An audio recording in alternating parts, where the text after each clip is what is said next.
खुदा कि मैं तेरी प्रेजेंस में मौजूद हूँ, मैं तेरी हजूरी में मौजूद हूँ। मैं धन्यवाद करता हूँ खुदा का परमेश्वर, जो दूत मुझे घर से लेके आए हैं परमेश्वर।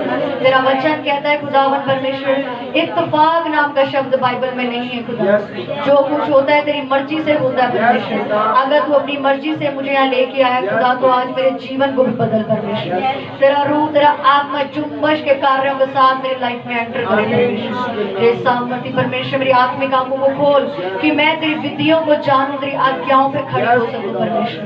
प्रभु मेरे कान खोल दे कि मैं इस वक्त संसार का सब कुछ भूल जाऊं परमेश्वर। हर रिश्ता, हर टेंशन, हर एक बात मेरे दिमाग से इस वक्त निकल जाए। जितनी देर मैं तेरी प्रेजेंस में रहूं परमेश्वर, तेरा वचन मुझे छूता रहे खुदा। यदि आज का वचन मुझे लगे तो खुदावन परमेश्वर मेरा जीवन बदल जाए।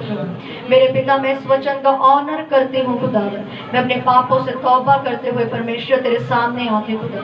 मेरे पिता, मैं धन्यवाद करती हूँ खुदावन, जितना वचन मैं सुनूं आज से मेरे खुदावन वो शैतान उसे चुरा ना सके खुदावन। मेरी जिंदगी में और मेरे हृदय में जितना वचन बोया जाए प्रभु, वो 1000 गुना मेरे अंदर फल को लेके। प्रभु यीशु के नाम से मांगते हैं, आमीन आमीन आमीन। जोर से एक बार तारीफ करेंगे सब उसकी प्रेजेंस के लिए, उसकी प्रेजेंस यहाँ पे मौजूद है। खुशी से तारीफ की, यीशु मसीह यहाँ मौजूद है, उसकी खुशी से तारीफ करो सब।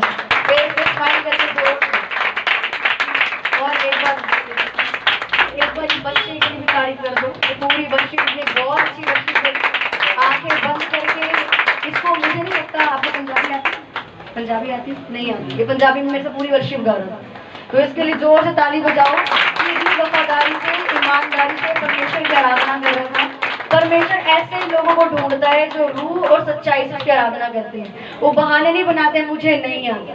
वो बच्चा है, उसको भी नहीं आता शायद, वो मेरे को कॉपी कर करके सारी लाइनें कर रहा है, तो मैं उसको सिर्फ देख रही थी कि इसको कुछ नहीं आ रहा है, तब भी यीशु मेरे नाल नाल रहता है गा रहे। तो परमेश्वर ऐसे लोगों को ढूंढता है जो वफादारी से उसका पीछा करते हैं। जब आप वफादारी से चलते हो तो परमेश्वर आपको वो सब कुछ देता है जो आप चाहते हो। आमीन आमीन। सब निकालेंगे नया नियम, मत्ती की पुस्तक। जो नए हैं उनकी हेल्प करो। मत्ती की पुस्तक सब निकालेंगे, उसका 26 का 36 निकाल लो सब। मत्ती की पुस्तक नया नियम, उसकी 26 का 36 से निकालेंगे सब।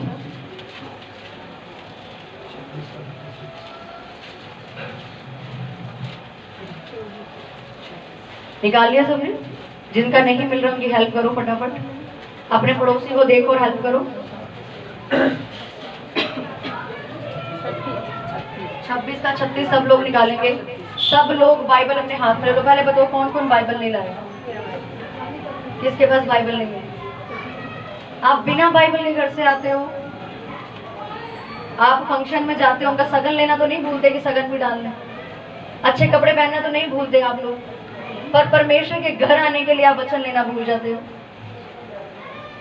सब लोग निकालो, जिसके पास नहीं है उनके साथ शेयर करो फटाफट।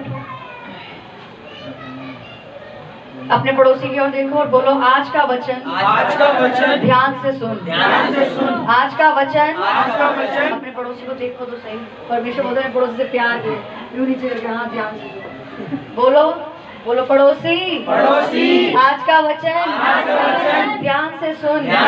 आज का वचन तेरी जिंदगी को बदल के रख देगा। आमीन। 26 का 36 मैं पढ़ूंगी।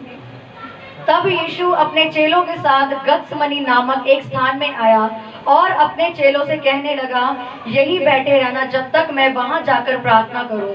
वह पतरस और जब्दी के दोनों पुत्रों को साथ ले गया और उदास और व्याकुल होने लगा।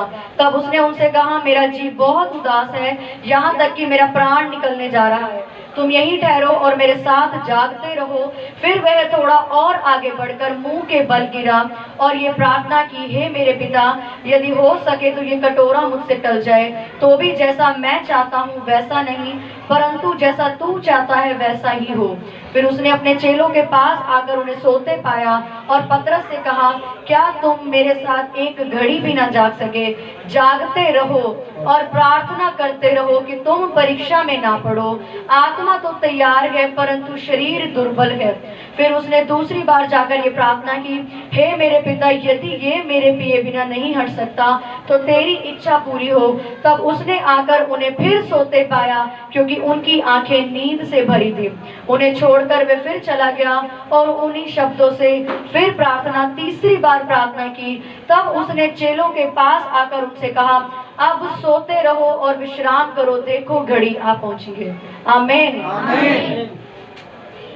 क्या लिखा? यीशु अपने चेलों के साथ गत्समनी नामक एक स्थान पे गया, जहाँ पे यीशु मसीह प्रार्थना करने अक्सर जाया करता था। लिखा कि वो अपने चेलों के साथ उस स्थान में प्रार्थना करने के लिए गया और उन्हें कहा, जब तक मैं प्रार्थना करके आता हूँ तब तक तुम भी यहाँ बैठो और तुम भी प्रार्थना करो। जब मैं वहां प्रार्थना करूं तो तुम भी क्या करो? प्रार्थना करो। उसके बाद क्या लिखा? वो उदास था। कौन उदास था? यीशु मसीह। यीशु मसीह क्या थे? उदास थे, व्याकुल थे, यानी नर्वस थे, बहुत ज्यादा। क्यों नर्वस थे? क्योंकि उन्हें मालूम था कि अगली सुबह उन्हें क्रूस पे चढ़ाया जाने वाला है। हालेलुया। वो उदास किसलिए थे? क्योंकि उन्हें मालूम था कि उन्हें क्रूस पे चढ़ाया जाने वाला है, उनके एक बेरहम मौत होने वाली है, उनको कोड़े लगने वाले हैं, उनको कीले ठोकी जाने वाली है, उनके सर पे कांटों का ताज पहनाया जाने वाला है, उनके मुंह पे थूका जाने वाला है। वो ये सोच सोच के व्याकुल हो रहे थे। क्या लिखा? तब उन्होंने कहा, मेरा जी बहुत उदास है, यहाँ तक कि मेरा प्राण निकला जा रहा है। तुम यहीं ठहरो और मेरे साथ जागते रहो। फिर वे थोड़ा आगे बढ़ा, मुंह के बल गिरे, यानी घुटनों के बल यीशु मसीह आए और उन्होंने प्रार्थना करके परमेश्वर से कहा कि प्रभु, ये सिचुएशन मेरे आगे से टल जाए, लेकिन तब भी जैसा तू चाहता है वैसा हो, जैसा मैं चाहता हूँ वैसा ना हो। उसके बाद 40 में लिखा, फिर उसने चेलों के पास आकर उन्हें क्या पाया? सोते पाया। क्या तुम मेरे साथ एक घड़ी का मतलब 1 आवर इंग्लिश में लिखा, तुम 1 घंटा, यानी कम से कम आपको जो प्रेयर करने को परमेश्वर बोलता है, कम से कम 1 घंटा भी, लिखा यीशु मसीह ने कि तुम 1 घंटा भी मेरे साथ ही जाग सके। लिखा कि जागते रहो और प्रार्थना करते रहो कि तुम परीक्षा में ना पड़ो। क्या लिखा? जागते रहो, प्रार्थना करते रहो, तुम परीक्षा में ना पड़ो, क्योंकि आत्मा तैयार है परंतु शरीर दुर्बल है। फिर उसने दूसरी बार जाकर प्रार्थना की, हे पिता, यदि ये मेरे पिए बिना नहीं हट सकता तो तेरी इच्छा पूरी हो। तब उसने फिर उन्हें सोते पाया, क्योंकि उनकी आंखें क्या थी? नींद से भरी थी। उन्हें छोड़कर वह फिर चला गया। यानी यीशु मसीह 3 बार उनके पास आए उन्हें देखने के लिए, और क्या देखा? तीनों बार वे सो रहे। आमीन। क्या देखा यीशु मसीह? 3 बार यीशु मसीह प्रार्थना से उठ के अपने लोगों को देखने आता है और तीनों बार वो लोग सो रहे थे। और क्या लिखा? कि तुम्हारी आत्मा तो तैयार है परंतु शरीर तुम्हारा क्या है? दुर्बल है। लिखा उन्हें छोड़कर वे फिर चला गया। तब उसने चेलों के पास आके क्या कहा? अब सोते ही रहो।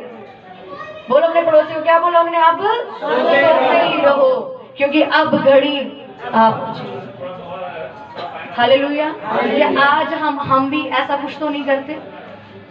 हमें परमेश्वर से प्रार्थना करना कितना जरूरी है, आज एक विश्वासी को इस बात का महत्व नहीं पता। यीशु मसीह अपने चेलों को आके 3 बार चेक करता है कि शायद अब उठ गए होंगे, अब उठ गए होंगे, अब उठ गए होंगे। तीसरी बार जब यीशु मसीह ने लिखा कि तीसरी बार भी वो सोते रहे, तीसरी बार में परमेश्वर ने ताना भी मारा, अब तो उठ जाओ, एक तुम्हारा क्या है? आत्मा तैयार है, तुम्हारा शरीर दुर्बल है। उनको ताना भी मारा, तब भी नहीं।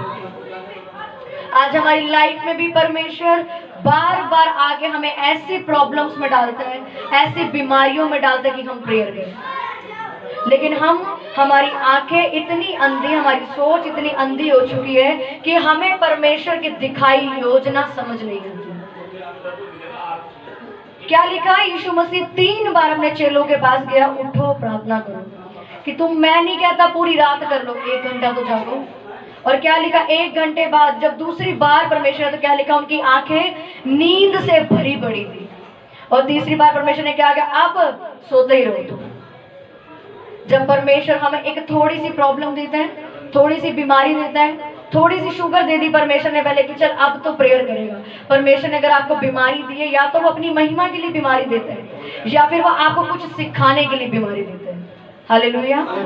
कि परमेश्वर आपके साथ अगर कुछ बुरा ऐसा कर रहा है जो आपको पसंद नहीं है, तो या तो वो इसलिए ऐसा करता है आपको सिखा रहा है, या फिर वो ऐसा इसलिए कर रहा है ताकि वो आप में अपनी महिमा को दिखा सके। जैसे उसने अब्राहम को यूज करा कि उसको 100 साल तक उसने बच्चा नहीं दिया, 100 साल की उम्र के बाद उसको बेबी हुआ। क्यों? ताकि वो दुनिया को ये दिखा सके कि यीशु मसीह के नाम में कुछ भी असंभव नहीं है। आमीन, आमीन। कि यीशु मसीह अगर 100 साल की उम्र में सारा को बच्चा दे सकता है, 100 साल की उम्र का मतलब समझते हो, औरत पूरी बुजुर्ग हो चुकी है, उसको कुछ नहीं होता, उसके शरीर की सारी गतिविधियां जो होती है बंद हो चुकी हैं, लेकिन तब भी उसने गर्भ धारण करने की सामर्थ्य को पाया। किस वजह से? यीशु मसीह के नाम की वजह से।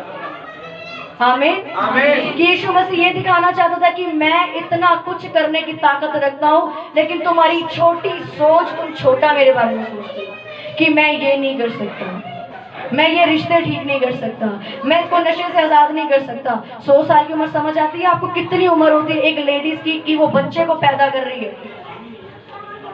यीशु मसीह ने लाजर को 4 दिन के बाद मुर्दों में से जिंदा किया। कितने दिन बाद? 4 दिन बाद। 4 दिन के बाद मुर्दे की हालत पता क्या होती है? गलना शुरू होता है, बदबू आने लग जाती है। लेकिन यीशु मसीह ने 4 दिन के लाजर को आवाज लगाई, उठ लाजर, और बाहर आ जा कब्र में से।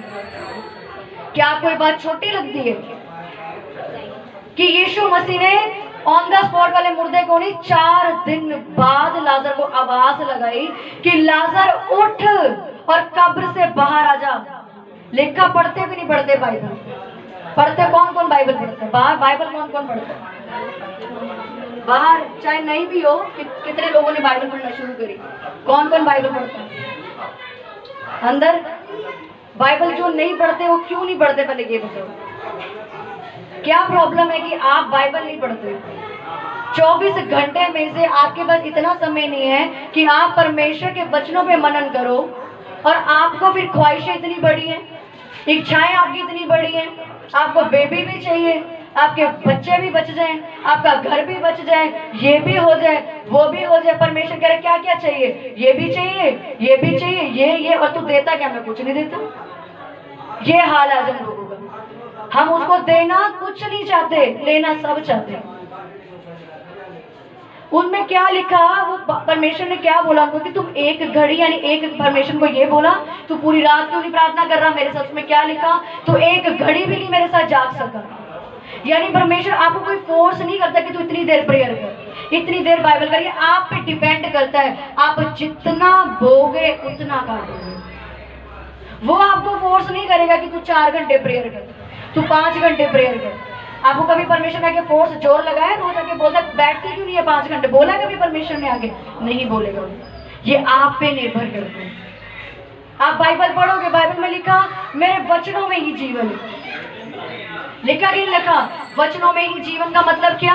कि वचन आप बोलोगे और जीवन को आप प्राप्त करोगे। यानी कि अगर आपको पता है आपका शरीर व्यभिचार कर रहा है, आपका शरीर गुस्सा करता है, आपका शरीर जलता है, ये आपकी प्रॉब्लम है, आपका नेचर है। लेकिन अगर आप वचन क्लेम कर रहे हो कि मैं पवित्र आत्मा का मंदिर हूँ, मेरे अंदर यीशु मसीह रहता है, ये आपको जिंदगी दे रहा है कि नहीं दे रहा? आपको एक ऐसा सामर्थ्य दे रहा है कि आप व्यभिचार कभी नहीं करोगे।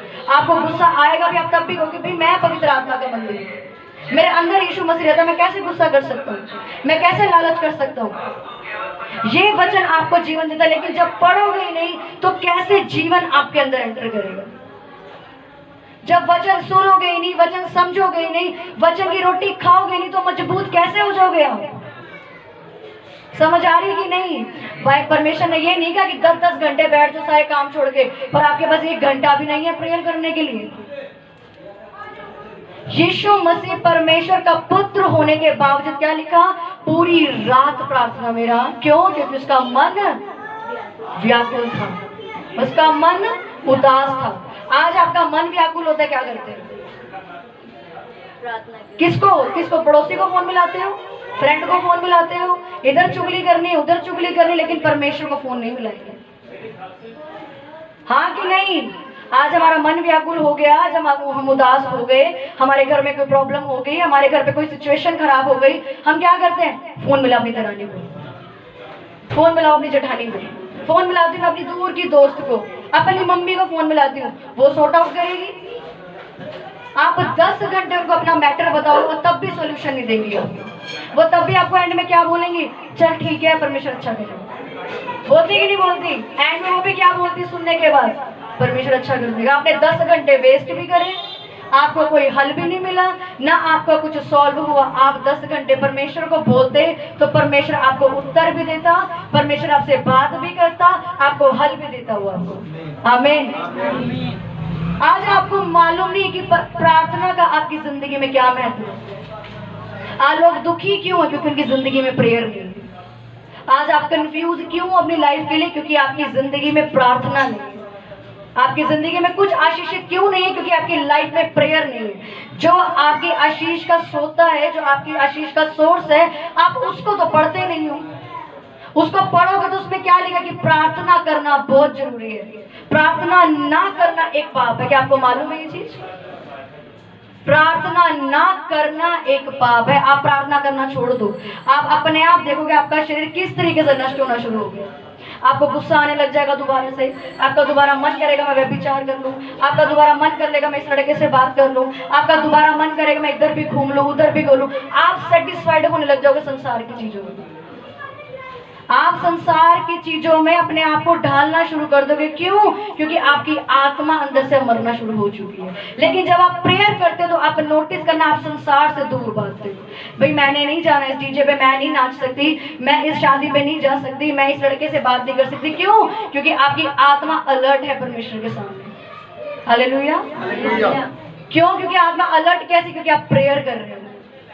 आज आप कंफ्यूज हो, क्यों? क्योंकि आपकी जिंदगी में प्रेयर नहीं है, आपकी लाइफ में कोई प्रार्थना का हिस्सा ही नहीं है। कितने घंटे परमेश्वर को रोज देते हो आप प्रार्थना करने के लिए? दिन के 24 घंटे में से कितने घंटे आप परमेश्वर को देते हो? कितने घंटे देते हो आप परमेश्वर को? बताओ बताओ। कितनी देर आप उसके सामने घुटने टेक के रोज बैठते हो? ड्यूटी करने नहीं, सिर्फ इसलिए कि भी मैंने बैठना है। जैसे मैं जॉब करती हूँ, जैसे मैं घर का काम करती हूँ, उसी तरह मुझे उसके सामने घुटने टेकने।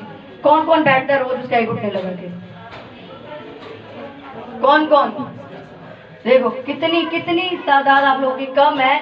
आप क्या बाइबल आप पढ़ते हो? कितना टाइम हो गया? कौन कौन नहीं बैठता प्रेयर में? फिर से उठाओ हाथ, उठाओ फिर से हाथ उठाओ प्रेयर के लिए। कौन कौन बैठता है प्रेयर करने के लिए रोज?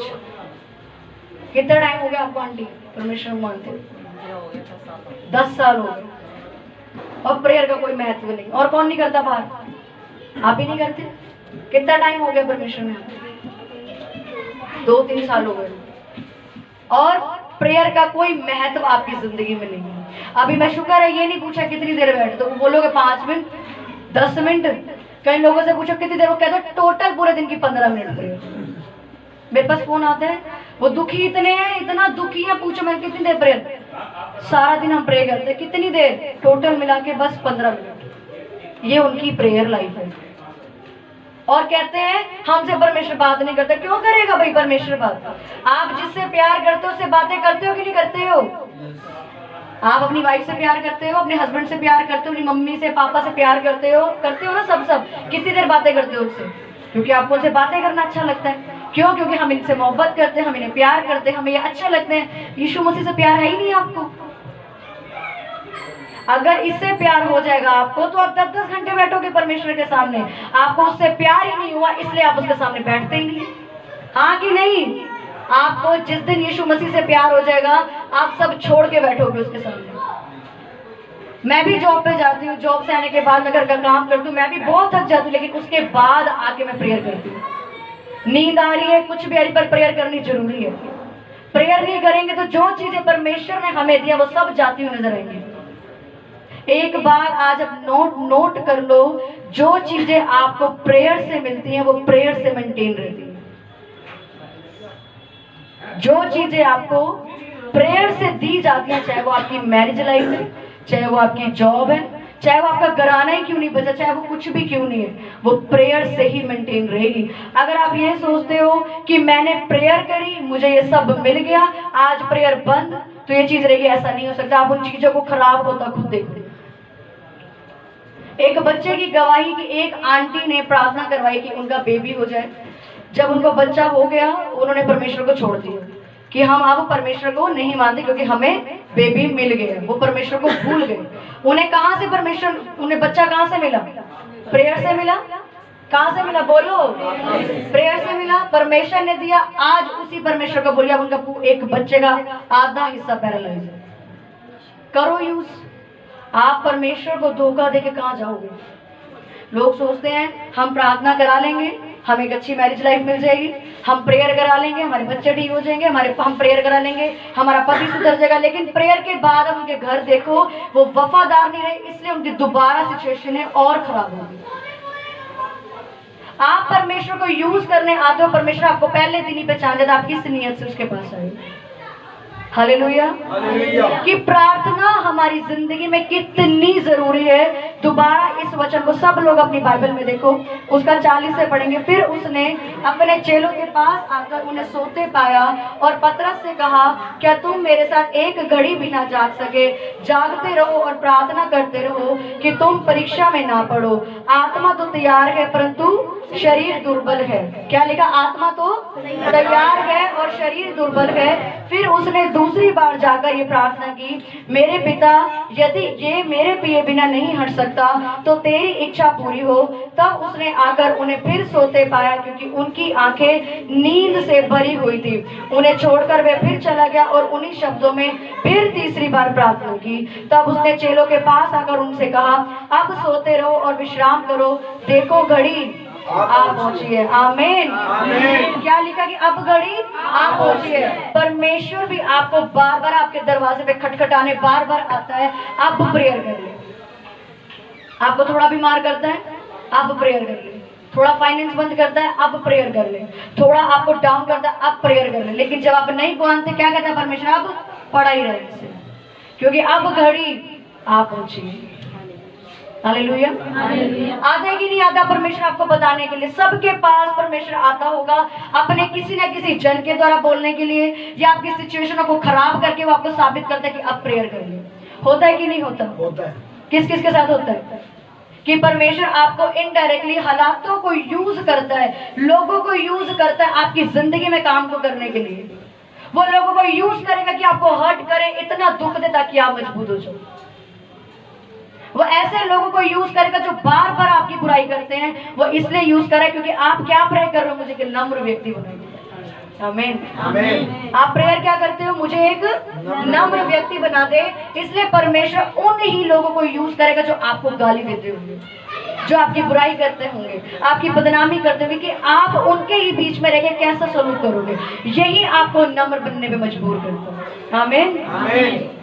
समझ आ रही कि परमेश्वर क्या बोल रहे कि तुम एक घड़ी नहीं जाग सकते मेरे साथ? कि आप एक घंटा प्रार्थना नहीं कर सकते? एक घंटा कितनी देर, कितनी आप लोगों से बात कर ले तो फोन मिलाओ, 3-3, 4-4 घंटे आपकी कॉलिंग लिस्ट होगी। 3-3, 4-4 घंटे आप गप्पे मार सकते हो अपने घर वालों के साथ। एक घंटा परमेश्वर को नहीं दे सकते? प्रेयर लाइफ आपकी जिंदगी में बहुत जरूरी है। अगर आपकी जिंदगी में प्रेयर नहीं, आपकी लाइफ हमेशा हारी हुई है। अगर आज आप किसी हिस्से में हारे हुए हो तो आप देखो आपकी प्रेयर लाइफ कितनी है। अगर आज आपका फाइनेंस अच्छा नहीं है तो आप देखो आप प्रेयर में बैठ के कितनी देर वचनों के साथ प्रार्थना करते हो, कितनी देर आप अपने बच्चों के लिए प्रार्थना करते हो। अगर आपके बच्चे आज तक नहीं बचे, सालों हो गए आपके बच्चे नहीं बचे, सालों हो गए उन्होंने नशा नहीं छोड़ा, क्यों नहीं छोड़ा? क्या परमेश्वर में कमी है? क्या उसके काम में कमी है? अगर उसके काम में कमी होती वो 4 दिन के मुर्दे लाजर को नहीं बोलता तू बाहर आ जा। अगर उसके काम में कमी होती तो वो दाऊद जैसे जो भेड़ बकरियां चराता उसको राजा नहीं बनाता। आप कहते हो मैं गरीब हूं, क्यों गरीब हूं? दाऊद भेड़ बकरियां चराता था। क्या पैसे वाला व्यक्ति था? भेड़ बकरी चराता था, कुछ नहीं था उसके पास। परमेश्वर ने उसको उठा के वहां का राजा बना दिया। क्यों? क्योंकि वो क्या करता था? प्रेयर करता था। अगर आप प्रेयर करने वाले व्यक्ति हो तो परमेश्वर आपके फाइनेंस को भी ब्लेस करता है, आपकी जॉब को ब्लेस करता है, आपके बिजनेस को ब्लेस करता है, आपकी जिंदगी को भी ब्लेस करता है। लेकिन अगर आपकी जिंदगी प्रेयर जीरो है, आपकी लाइफ भी जीरो है। आज आप कंफ्यूजन में हो, क्यों? क्योंकि आपकी जिंदगी में प्रेयर का कोई महत्व नहीं, कोई हिस्सा नहीं, कोई प्रेयर टाइमिंग नहीं। आपकी जब मन करता तब बैठ जाते हो। बैठो, पर कम से कम कोई एक अपनी जिंदगी का ऐसा हिस्सा रखो, चाहे रात को रखो, आधी रात को रखो, सुबह रखो, कैसे भी रखो, पर एक हिस्सा परमेश्वर के लिए रखो। कम से कम आपकी जिंदगी से सिर्फ 1 घंटा तो परमेश्वर को प्रार्थना के लिए दो कि वो आपसे बात करे, कि आपकी जिंदगी में अगर कुछ भी गलत चल रहा है तो वो आपको बता सके कि ये चीज गलत है। हाँ कि नहीं? एक वचन निकालो मेरे साथ, इब्रानियों की पुस्तक उसका 5 निकालेंगे सब, फटाफट से निकालो। नए नियम की पुस्तक, इब्रानियों की पुस्तक उसका 5 का सब्जेक्ट पढ़ेंगे,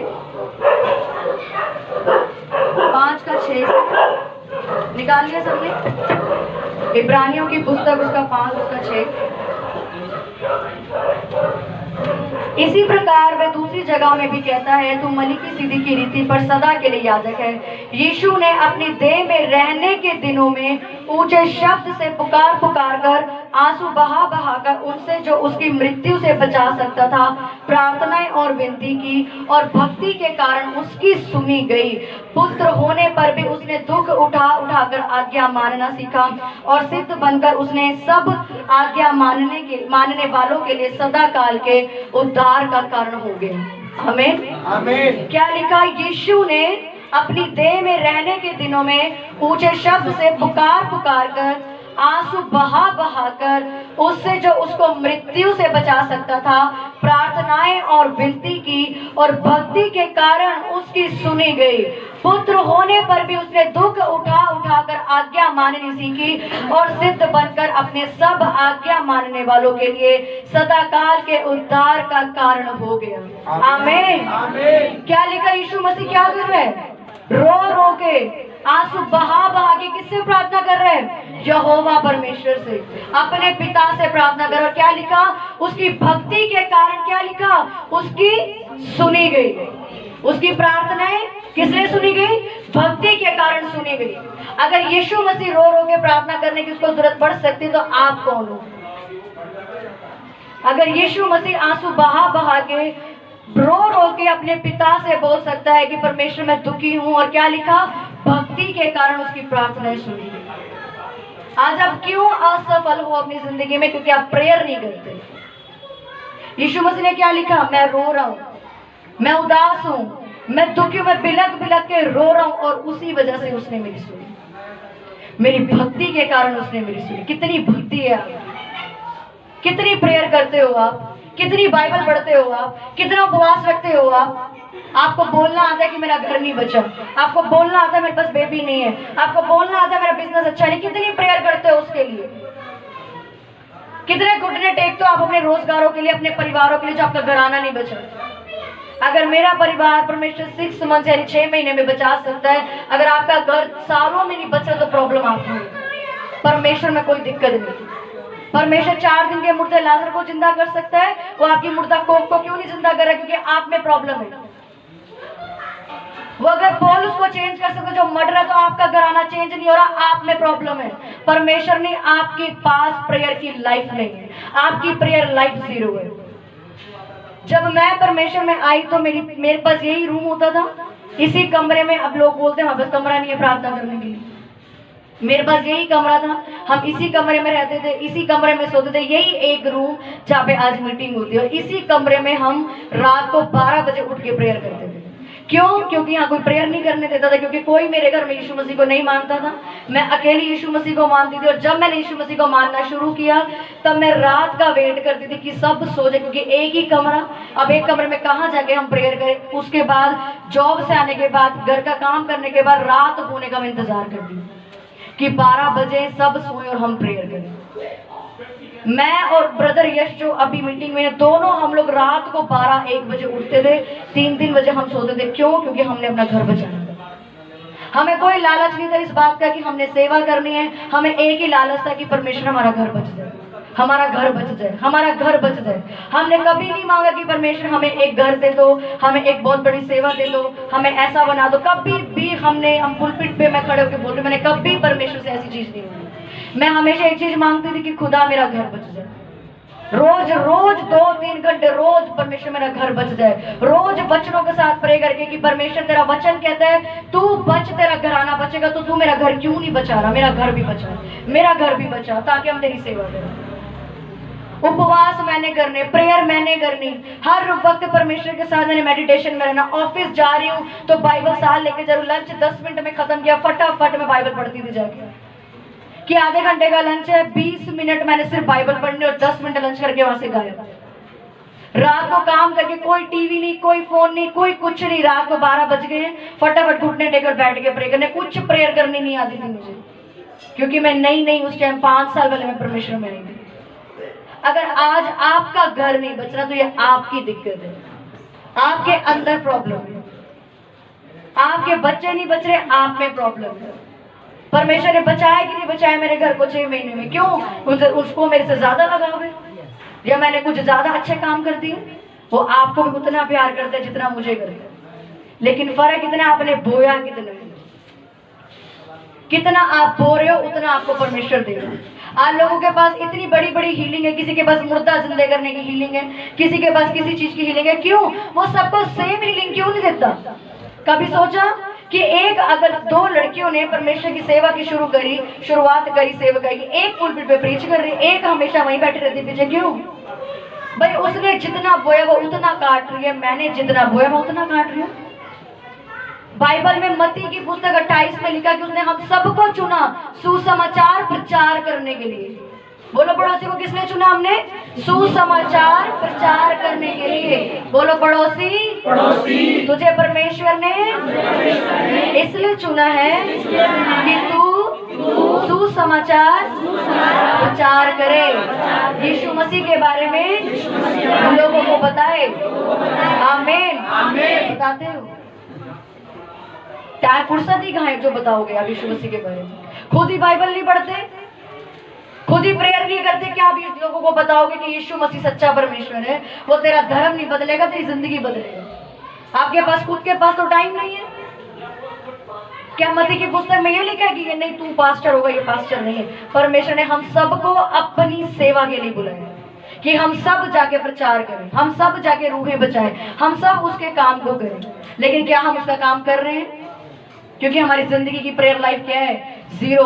क्या लिखा कि यीशु मसीह ने अपनी देह में रहने के दिनों में, देह का मतलब शरीर, यानी जिस तरह आज हम और आप जी रहे हैं, उसी तरह जब यीशु मसीह धरती पे था उसी सिचुएशन में उसने ऊंचे शब्द से पुकार कर, आंसू बहा कर, क्या लिखा, उससे प्रार्थनाएं की, विनतियां की और भक्ति के कारण उसकी सुनी गई। आमीन। यानी अगर आज आप भी प्रेयर करते हो तो आपकी भी सुनी जाएगी।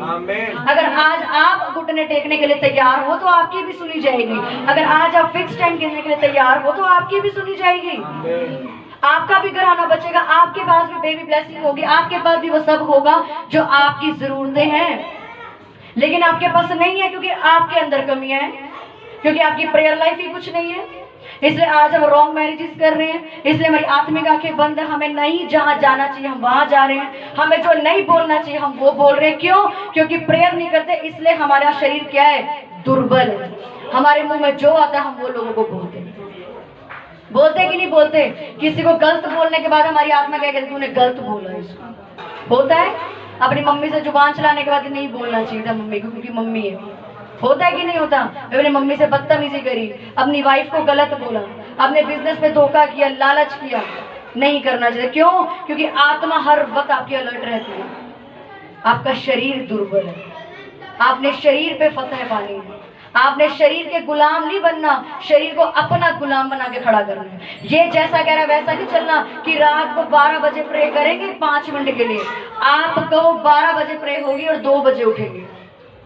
ये आपका गुलाम है, आप इसके गुलाम बन के बैठे हो। ये आपको कहता थोड़ा नशा कर, आप नशा करते हो। ये आपको कहता थोड़ा व्यभिचार कर, आप व्यभिचार करते हो। ये आपको कहता प्रेयर मत कर, क्या लिखा उसमें? सो रहे थे हम, क्या थी? उनको नींद आ रही थी। हाँ, लोगों को नींद बहुत आती है, खाते हैं इतने, नींद तो आएगी। 24 घंटे मुंह चलता रहता, 24 घंटे।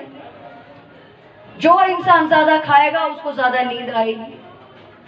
जितना आप ज्यादा खाओगे, जब आप प्रे करने जा रहे हो कम से कम तब तो खाली पेट रहो। मैं श्योरली कहती हूँ, तो आप चर्च आते हो तब भी परोंठे खा के आते हो। आप कभी फास्टिंग में चर्च नहीं आते। क्यों? क्योंकि जी 4 घंटे चर्च लगने कौन भूखा है? मैंने कल से कुछ नहीं खाया, उपवास में हम लोग यहाँ खड़े होकर प्रचार करते हैं। हम इंसान नहीं? बोलो, हम इंसान नहीं? हमें अलग ताकत मिलती है, आपको अलग ताकत मिलती है। कुछ ऐसा होता है कि यीशु मसीह ने अलग मुझे बना के भेजा या आपको अलग बनाया उसने, या उसने मेरे घर को बचा दिया? आपसे दुश्मनी आपको नहीं बचाएगा। मेरी जॉब अच्छी थी, आपको जॉब अच्छी नहीं देगा। क्यों? आपके आपसे नफरत करता है वो, आपके कर्मों की वजह से वो आपसे ऐसा व्यवहार करता है। एक पिता के पास 2 बच्चे हैं, एक बच्चा उसकी बहुत आज्ञा मानता है, उसकी सेवा करता है, वो प्यार उससे ज्यादा करता है, दूसरे से कम करता है। ऐसा क्यों? ऐसा क्यों? क्योंकि उसके कर्मों की वजह से वो उसकी हमेशा सुनता है। वो बच्चा उसकी हमेशा सुनता है, उसके पास रहता है, उसकी आज्ञा का पालन करता है। दूसरा बच्चा जुबान चलाता है, बदतमीजी करता है, कुछ बात नहीं करता, कोई साथ नहीं देता, वो उसकी क्यों सुनेगा? सेम जब आप परमेश्वर के साथ क्या लिखा कि आज्ञाकारी होके वो क्या करता है, उससे प्रार्थनाएं करता रहा, विनतियां करता रहा, रोता रहा। क्यों? क्योंकि वो उदास था। आज आप उदास होते हो, आप कहाँ फोन मिला, तो आप अपने आप को चेक करें। वो रो रहा है, उसका मन व्याकुल है, वो उदास है, वो क्या कर रहा है? प्रेयर कर रहा है। आपका मन व्याकुल होता है, आप चर्च की छुट्टी मार लेते हो, हाँ कि नहीं? आपका मन व्याकुल होता है, आप चर्च की छुट्टी मार लेते हो, छोड़ो यूट्यूब पे सुन लेंगे। ये आपका एक मजबूरी हो सकती है कि आप नहीं हैं, लेकिन अगर आप बहाने बनाते हो परमेश्वर से दूर भागने के लिए, तो आप उसकी कटनी खुद देखते हैं। क्या लिखा उसके अंदर? यदि मैं अपनी देह में रहने के दिनों में ऊंचे शब्द से पुकार पुकार कर, आंसू बहा बहा कर उससे जो उसको मृत्यु से बचा सकता था, प्रार्थनाएं और विनती की और भक्ति के कारण उसकी सुनी गई। भक्ति के कारण उसकी सुनी गई। किसकी? कौन सी भक्ति के कारण? प्रार्थनाएं और विनती की और भक्ति के कारण उसकी सुनी गई। पुत्र होने पर भी क्या लिखा? उसने दुख उठा उठाकर आज्ञाएं माननी सीखी। यीशु मसीह परमेश्वर का पुत्र था। वे पड़ोसी को बोलो, यीशु मसीह परमेश्वर का पुत्र था। तब भी उसने आज्ञाएं माननी सीखी। और तू अपने आप को देख, आमीन, कि यीशु मसीह परमेश्वर का पुत्र होने के बावजूद आज्ञाएं मानता था। आप कौन सी आज्ञा उसकी पूरी करते हो? कौन सी आज्ञा आप पूरी करते हो? पिछले संडे हमने सरमन सुना, झूठ नहीं बोलना। उससे पिछले संडे क्या सुना था? परमेश्वर हमारी जिंदगी में पहला होना चाहिए। याद है वचन? याद है वचन? सो गए सारे। क्या समझाया था पिछले संडे? कि झूठ नहीं बोलना। छोड़ दिया झूठ बोलना? आपने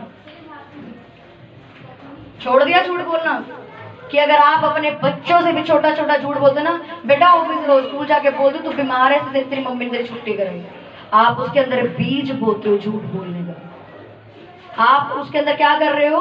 बीज बो रहे हो झूठ बोलने का। आप उसको छोटा झूठ बोलना सिखा रहे हो आज, इसलिए वो बड़ा होके बड़े झूठ बोलता है। बच्चे को क्या मालूम कि मैंने स्कूल में जाके ये बोलना है कि मेरी तबीयत खराब थी, जबकि वो घर खेल रहा था। किसने सिखाया उसको झूठ बोलना? आपने सिखाया उसको झूठ बोलना। आपने बीज बोया उसके अंदर झूठ बोलने का कि बेटा स्कूल जाके बोले तो तबीयत खराब है, स्कूल जाके बोले तू बीमार हो गया, तू चिज्जी लेने गया था, तू यहाँ गया था, तू वहां गया था। ये आप बीज बो रहे हो। फिर आप बच्चों को नहीं बोल सकते कि तू झूठ मत बोल, क्योंकि आपने बीज बोया उनके अंदर झूठ बोलने का। इसलिए आपके बच्चे बड़े होकर झूठ बोलते। क्यों? क्योंकि वो क्या कहते हैं, हमारे माँ बाप ने हमें झूठ बोलना सिखाया। आप तो ये सोचो हमने मजाक किए कि चल बेटा कोई बात नहीं, बोल दे मम्मी घर पे नहीं है, जबकि मम्मी साथ बैठी है। क्या वो नहीं देख रहा कि मेरी मम्मी मुझे झूठ बोलना सिखा रही है? बोलो, नहीं देखता बच्चा आपका। इसलिए जब छोटे बच्चे को आप जैसी परवरिश दोगे वो बड़ा होके वैसा बनता है। आप उसके सामने जैसा व्यवहार करोगे, आप उसके सामने लड़ोगे, उसके सामने जुबानें चलाओगे अपने हस्बैंड से, उसके सामने बदतमीजियां करोगे, वो बच्चा वैसी शिक्षा आपसे लेता जाएगा। अगर आज आप अपने बच्चों के सामने प्रेयर कर रहे हो, आपके बच्चे आपसे डबल प्रेयर करने वाले होंगे। आप प्रेयर नहीं करते, क्या सीखेंगे वो आपसे? आपकी प्रेयर 5 मिनट है, आप उनको थप्पड़ मार के बोलो बेटा बाइबल पढ़ो, आपको बोल दे आप पढ़ते हो? हाँ, आपको ही बोल दे आप पढ़ते हो? मेरे को क्यों बोल रहे हो? मैंने तो मम्मी आपको कभी बाइबल पढ़ते नहीं देखा, मैंने तो कभी आपको प्रेयर करते नहीं देखा। आप अपने बच्चों को बोलते हो बेटा हर संडे चर्च जाना है, बोलेगा आप जाते हो? हाँ कि नहीं? बोलेगा कि नहीं बोलेगा? कि आजकल के बच्चे बहुत एडवांस है, वो मुंह पे बोल देंगे आप जाते हो, हमें भी मत बोलो। इसलिए आप जैसी परवरिश छोटे बचपन से उसे दोगे, वैसा वो बड़े होके बनता जाएगा। आमीन। क्या लिखा कि हमारी जिंदगी में प्रेयर जरूरी है। एक वचन मत निकालो, मैं पढ़ूंगी। पुराना नियम शमूएल की पुस्तक में 1 से पढ़ूंगी। परंतु उसकी सौत उसके कारण से कि यहोवा ने उसकी कोख बंद कर रखी थी, उसे अत्यंत चिढ़ाकर कुड़ाती रहती थी। वह तो प्रति वर्ष ऐसा करती थी, और जब हन्ना यहोवा के भवन को जाती थी तब पनिन्ना उसको चिढ़ाती थी, इसलिए वे रोटी और खाना नहीं खाती थी। इसलिए उसके पति एल्काना ने उससे कहा, हे हन्ना, तू क्यों रोती है और खाना क्यों नहीं खाती? तेरा मन क्यों उदास है? क्या मैं तेरे लिए 10 बेटों से भी अच्छा नहीं? उसके बाद 9 में लिखा, तब शीलो में खाना खाने और पीने के बाद हन्ना उठी और यहोवा के मंदिर के चौखट के एक बाजू के पास एली याजक कुर्सी पर बैठा हुआ था। वे मन में व्याकुल होकर यहोवा से प्रार्थना करने और बिलक बिलक कर रोने लगी और उसने मन्नत मानी, हे सेनाओं के यहोवा, यदि तू अपनी दासी के दुख पर सचमुच दृष्टि करे और मेरी सुधि ले और अपनी दासी को भूल ना जाए और अपनी दासी को पुत्र दे, तो मैं उसे उसके जीवन भर के लिए यहोवा को अर्पण करूंगी और उसके सिर पर छुरा फिरने ना दूंगी। 17 में लिखा, एली ने कहा, कुशल से चली जा, इस्राएल का परमेश्वर तुझे मन चाहा वर दे। उसने कहा, तेरी दासी तेरी दृष्टि में अनुग्रह पाए। तब वह स्त्री चली गई, खाना खाया और उसका मुंह कभी उदास नहीं हुआ। वे सवेरे उठी, यहोवा को दंडवत किया और अपने घर रामा अपने घर लौट गए और एल्काना अपनी स्त्री हन्ना के पास गया और यहोवा ने उसकी सुधि ली। तब हन्ना गर्भवती हुई। आमीन, आमीन। समझ आया उसमें कि हन्ना क्या थी? गर्भवती नहीं थी। क्या लिखा कि यहोवा ने उसकी सुधि ली, कोख बंद कर रखी थी हन्ना की। और हन्ना की एक सौतन थी पनिन्ना, जो उसको रोज चिढ़ाती थी, रोज कुड़कुड़ाती थी। सेम आज आपकी जिंदगी में भी लोग हैं जो आपको चिढ़ाते हैं, आपको कुड़कुड़ाते हैं। क्या लिखा? चिढ़ने के बाद उसने एक डिसीजन लिया कि मैं आज परमेश्वर के भवन जाके प्रार्थना करूंगी। वो क्या लिखा? वो उदास मन से रोती पड़ा भी कि बिलक बिलक के खुदा के सामने रोने लगी कि परमेश्वर, मेरी सौतन मुझे रोज चिढ़ाती है, तू मेरी सुधि ले। इससे पहले कहां थी जो यहोवा ने उसकी कोख नहीं खोली? दो जवाब। इससे पहले यहोवा ने उसकी कोख क्यों नहीं खोली? दे सकता कोई जवाब? जब पनिन्ना उसको चिढ़ा रही थी कि यहोवा नहीं देख रहा था ये चीज? क्या यहोवा ये बात नहीं देख रहा था कि आपको ये स्त्री चिढ़ा रही है, यहोवा ये नहीं देख रहा? पर यहोवा अब तक क्यों चुप था? उसकी एक प्रेयर करते ही परमेश्वर ने उसकी कैसे कोख खोल दी? क्योंकि उसने घुटने टेके और प्रार्थना कर पनिन्ना को छोड़ा। उससे पहले वो क्या कर रही थी? वो अपनी पनिन्ना को सिर्फ जवाब देने में लगी थी। आज आप भी अपने शत्रुओं को, जो आपके साथ चीजें खराब हो रही, उनको ठीक करने में खुद ही लगे पड़े, खुद ही जवाब देने में लगे हुए, खुद ही अपने आप को सही साबित करने में लगे कि मैं सही हूँ, मैं सही हूँ। लेकिन जब हन्ना की तरह आप घुटने पे आते हो, प्रेयर करते हो, नेक्स्ट डे मिरेकल होता है। आमीन। लिखा नेक्स्ट डे यहोवा ने हन्ना की सुधि ली और वो गर्भवती हुई। हालेलुया। जब आप घुटने टेकते हो तो परमेश्वर ऑन द स्पॉट मिरेकल करने की ताकत को रखते हैं। आमीन। आज तक हन्ना के पास बेबी नहीं था। क्यों? क्योंकि वो पनिन्ना की बातों की ओर ध्यान लगा के बैठी थी। ये मुझे चिढ़ाती है, ये मुझे चिढ़ाती है, और रोती रहती थी, रो रो के खुद ही शांत होकर बैठ जाती थी। लेकिन जब उसने डिसीजन लिया, फैसला लिया कि मैं प्रेयर करूंगी, प्रेयर करते यहोवा ने उसकी सुनी। परमेश्वर नहीं चाहता कि आप खुद से सारे अपने एफर्ट्स में लगे रहो। परमेश्वर सिर्फ इतना चाहता, आप प्रेयर करो, अपना बोझ उसे दो, वो अपने आप आपकी हेल्प करेगा, वो अपने आप आपके रास्ते खोलेगा। आप प्रेयर करो, आप प्रेयर का टाइम बनाओ, प्रेयर को इज्जत दो, प्रेयर का महत्व समझो कि प्रेयर आपकी जिंदगी में क्या चीजें पैदा कर सकती है। बांझ चीजों को भी उसने प्रेयर से, हन्ना काफी सालों से बांझ थी, यहोवा ने उसकी कोख बंद करी थी। क्यों? ताकि हन्ना खुद घुटने पे आए और प्रार्थना करे। आज परमेश्वर आपकी जिंदगी में भी ऐसे हालात बनाता है, ऐसी सिचुएशनें बनाता है कि आप खुद प्रेयर करें। यहोवा खुद अलाउ करता है, यहोवा खुद आपका बिजनेस बंद करता है, यहोवा खुद आपके बच्चों को बर्बाद होने देता ताकि आप प्रेयर करो। समझ आ रही कि नहीं आ रही?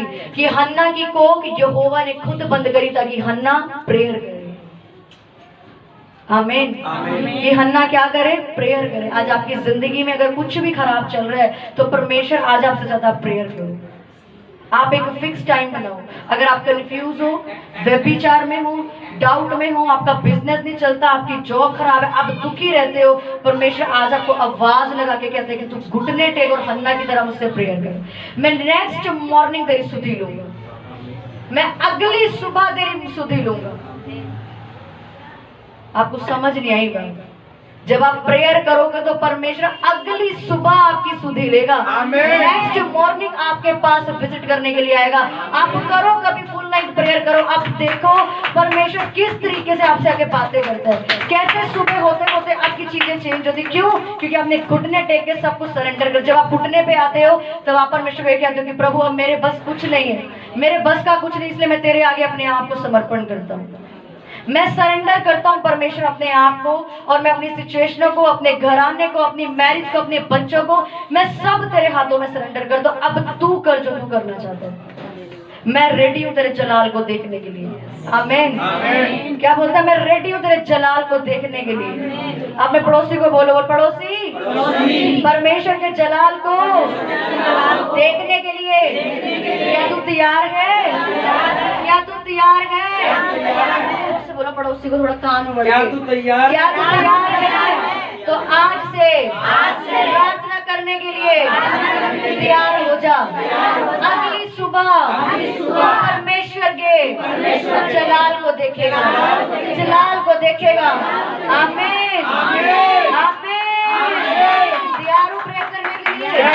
अभी पता लगे अगले संडे मैं पूछ रही हूँ क्या समझाया, पता नहीं क्या समझा, पता नहीं सिस्टर क्या बोल के चलेगी, ऊपर से गया बस सब सुना हम हाँ करके तो आगे पता नहीं लगा क्या बोल।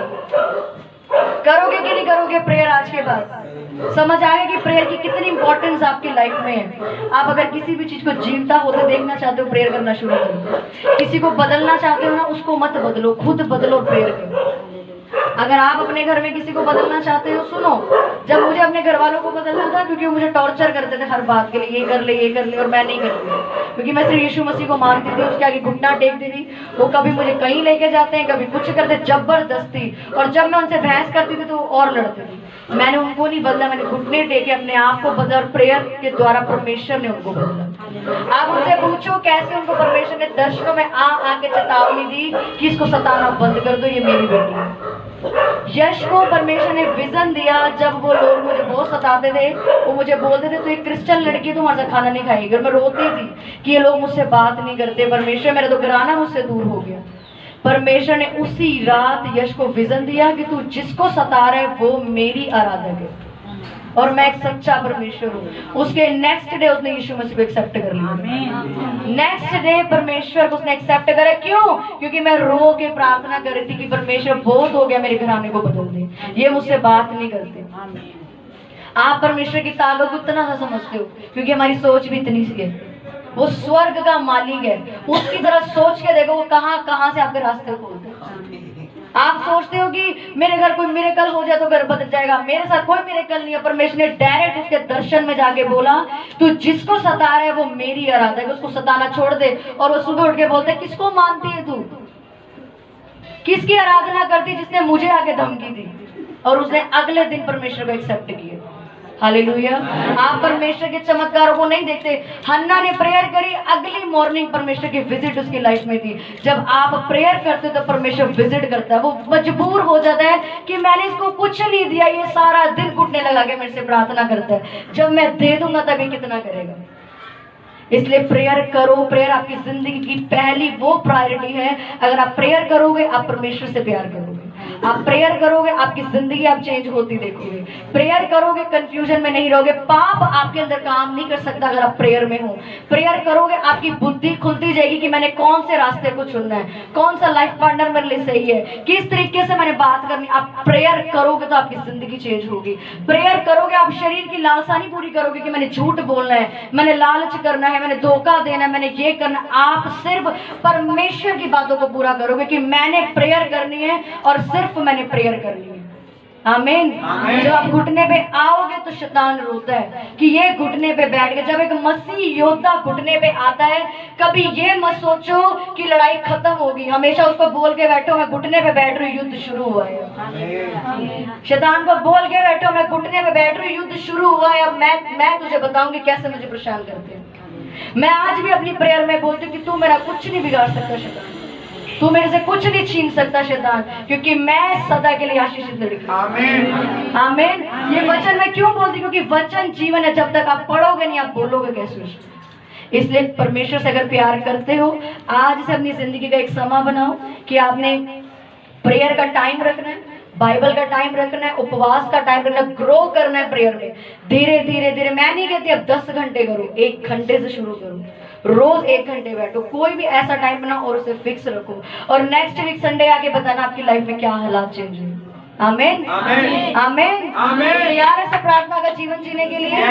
तैयार है सब प्रार्थनाओं में रहने के लिए, अपने हालातों को चेंज करने के लिए, सिचुएशन बदलने के लिए, घराना चेंज होता देखने के लिए, बिजनेस बदलते हुए देखने के लिए, मैरिज लाइफ चेंज होते देखने के लिए, सारी मुर्दा चीजें यीशु मसीह के नाम से आज आपके जीवन में जी उठे, लाइफ में जी उठे।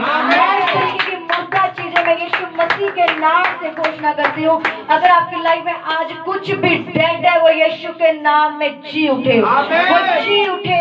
आपका फाइनेंस जी उठे, आपकी गर्भ जी उठे, आपके रिश्ते जी उठे, आपकी हर वो चीज जो आपसे जुड़ी और मुर्दा थी आज तक, आज इस वर्ड को सुनते सुनते वो जी उठे, वो जी उठे, यीशु के नाम में जी उठे।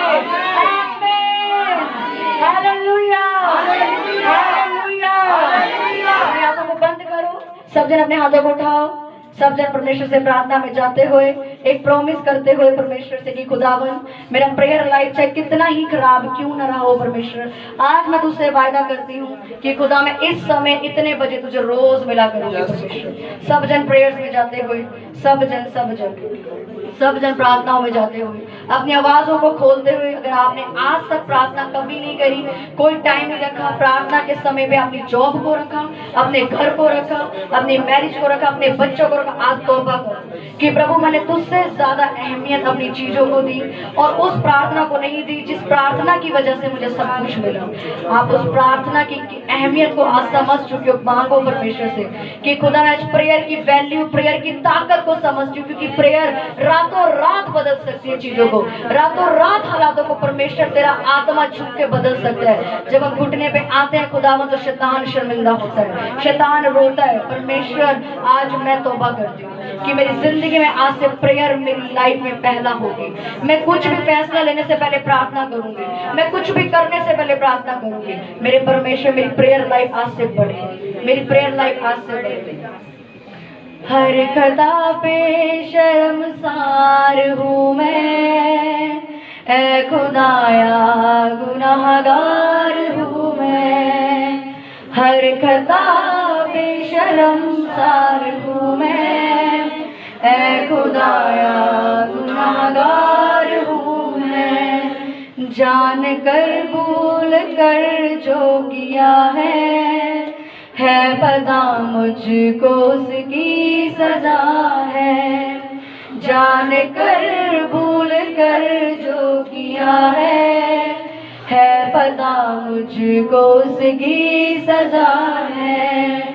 हर खता पे शर्मसार हूँ मैं, ऐ खुदाया गुनाहगार हूँ मैं।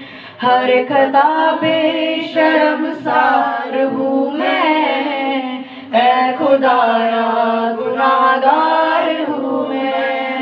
हे मेरे सामर्थी खुदावन परमेश्वर, मैंने जितने गुनाह किए प्रार्थना ना करके अपने जीवन में पाप को एंट्री दी खुदावन, मैंने अपने जीवन में गलत फैसले लिए कि प्रार्थना नहीं करी, प्रार्थना की जगह मैंने किसी और व्यक्ति को रखा, अपनी जॉब अपने बिजनेस को रखा। 24 घंटे मैंने अपने दिन के बर्बाद किए इतने सालों तक खुदा, और मैं कभी तेरी आवाज को नहीं सुन पाया। प्रभु यीशु मैं जान चुका हूँ, मैं जान चुकी हूँ कि आज जो कुछ मेरे साथ हो रहा है वो मेरी ही वजह से हो रहा है, क्योंकि मैंने कभी तेरे सामने घुटना नहीं टेका। मैं आज वायदा करती हूँ, मैं हन्ना की तरह खुदा तेरे सामने आऊंगी खुदावन, और दुआ में बैठूंगी, और मैं चाहती हूँ अगली मॉर्निंग तू विजिट करेगा, मेरे हालातों को छुएगा, मेरे घराने को, मेरे बिजनेस को, मेरी जिंदगी को छू के बदल के रख देगा। प्रभु यीशु मसीह के नाम से मांगते हैं, आमीन। बिजनेस को रखा, 24 घंटे मैंने अपने दिन के बर्बाद किए इतने सालों तक खुदा, और मैं कभी तेरी आवाज को नहीं सुन पाया। प्रभु यीशु मैं जान चुका हूँ, मैं जान चुकी हूँ कि आज जो कुछ मेरे साथ हो रहा है वो मेरी ही वजह से हो रहा है, क्योंकि मैंने कभी तेरे सामने घुटना नहीं टेका। मैं आज वायदा करती हूँ, मैं हन्ना की तरह खुदा तेरे सामने आऊंगी खुदावन, और दुआ में बैठूंगी, और मैं चाहती हूँ अगली मॉर्निंग तू विजिट करेगा, मेरे हालातों को छुएगा, मेरे घराने को, मेरे बिजनेस को, मेरी जिंदगी को छू के बदल के रख देगा। प्रभु यीशु मसीह के नाम से मांगते हैं, आमीन।